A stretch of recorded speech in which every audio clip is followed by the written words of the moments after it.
Hey Barberton, this is Mayor William Judge with our weekly question and answer video. Some of the questions we received through social media. The first one is talking about the possibilities of the city installing solar powered speed displays or signage. We're actually looking at this right now. There's a lot of variations, different features that come with it.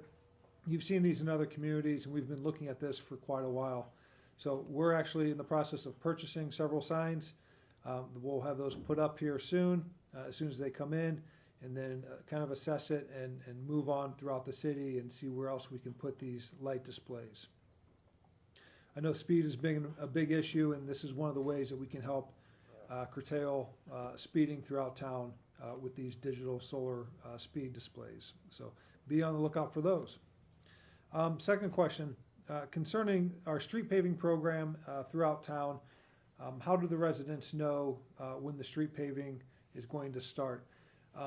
We try to get out and meet with residents on the streets that we're going to resurface. So we hand deliver letters, we set up meetings, and meet with the residents one-on-one in order to talk to them about the process, what to expect, when the job's going to start, and everything that goes with the project, and answer any questions that they may have.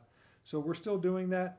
We're meeting with the contractor, Parent Asphalt, here in the next week or so, and we'll be setting that schedule up of their start date.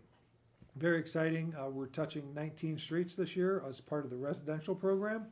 Another 7 projects, which are going to be partially funded by the federal government, will happen as well. So a lot of paving going on this year. But in terms of the residential program, we try to meet with the residents and get the information out. Next question is, how is it determined of when the grass gets cut on properties that used to have a house on it? So vacant properties where a house once stood. Typically, I'd say 90% or greater, those lots, those parcels, are not owned by the city. They are still in the name of whoever owned the parcel or the land before that, before the house was torn down. So it's really their responsibility to maintain the yard as they would if the house was still standing. But since the house was torn down, probably because of property maintenance issues and because of some safety issues that may have been there with the house, it's still their responsibility to maintain the vacant lot. Unfortunately, we have to go out and tag the grass, tag the yard, and then come out and mow the grass. So we go out whenever the grass hits a certain height, about 8 inches, and then we tag the grass. We are that notifies the property owner that they have to come out and maintain the grass and cut it. If they don't within the allotted time, then we put it on our list, and then our staff goes out and mows the grass. Typically at this time of the year, we are a little bit behind schedule because there is so many people who don't maintain their grass, unfortunately. And we have to use taxpayer dollars to go out and to cut these yards. In addition, we have to go out and cut the city parks and the city land as well. So there's a lot of grass to be cut, a lot of yards, a lot of property to be maintained, especially early on in the spring, early summer stages. I realize that we haven't had a lot of rain over the last month and a half, and so therefore the grass is a little easier to maintain, but we have a lot of parkland and a lot of city property to maintain to make sure that it's safe and in a good condition for you and your family to go to those parks in those areas. So we're on top of it.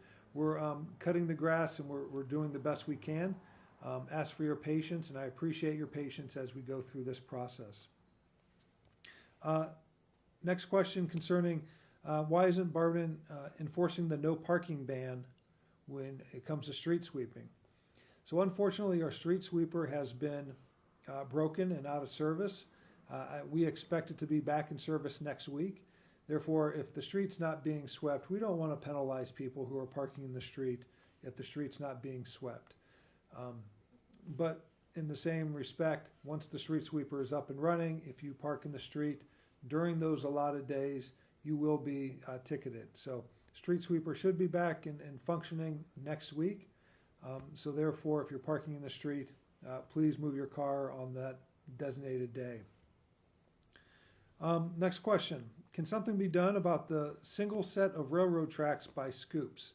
So this is right at the just west of the intersection of Fairview Avenue and North Van Buren Avenue. So the railroad company owns those tracks. We are not supposed to be maintaining the asphalt in and around the tracks, but due to the high volume of traffic that goes by and the potholes that are created by the traffic, we do maintain those as best as we can. So that has been put on a list since the question came in to maintain the asphalt in and around the tracks there.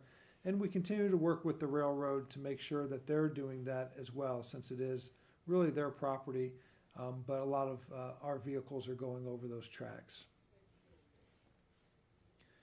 Next question, police cameras. These have been mentioned numerous times. So these are Flock cameras. That's the maker of the camera. They have been put in throughout the city, mostly at main arteries in and out of the city. They capture the make and model and color of the car and the license plate. These have been very, very helpful for law enforcement to see what direction and where vehicles are coming and going, and have found stolen vehicles, have found people that may have been lost, especially some of the older adults that may have dementia. So it's been very helpful for those, and also vehicles or suspects in crimes coming from other communities that our police are looking for. So the Flock cameras are very useful. They're mostly on main roads coming in and out of the city into other communities. Last question is, what is with the trash pickup on the north end? I realize that throughout the city there's times when the recycle bin may be picked up and the trash is not, or vice versa. The trash is picked up and the recycle is not. Please contact us or email us if you are experiencing that. We work very closely with Kimball, and they notify us when maybe a truck is broken down, or they've just received so much trash that they're unable to get to the rest of that area in the allotted time that they have. They're pretty good about coming back the next day. If they do happen to miss your bin, trash or recycle, please give my office a call at 330-848-6719, or you can always email me at mayor@cityofbarberton.com, or you can reach out to Kimball directly. We want to make sure that your recyclables and your trash cans are being picked up in a timely fashion, and so we're working very closely with Kimball to make sure that that happens. Other than that, those are all the questions we have right now. I do want to remind everyone that this Saturday I will have open office hours at the Active Adult Center, located at 500 West Hopkins Avenue, under the same roof as the YMCA, from 9 a.m. till approximately 11 a.m. in the morning. So no appointment necessary. Please come down if you have any questions or concerns. You can meet with me and we can talk about those things. From 9 a.m. till 11 a.m. this Saturday, open office hours with myself at the Active Adult Center. Thank you, Barberton, and we'll be back next week.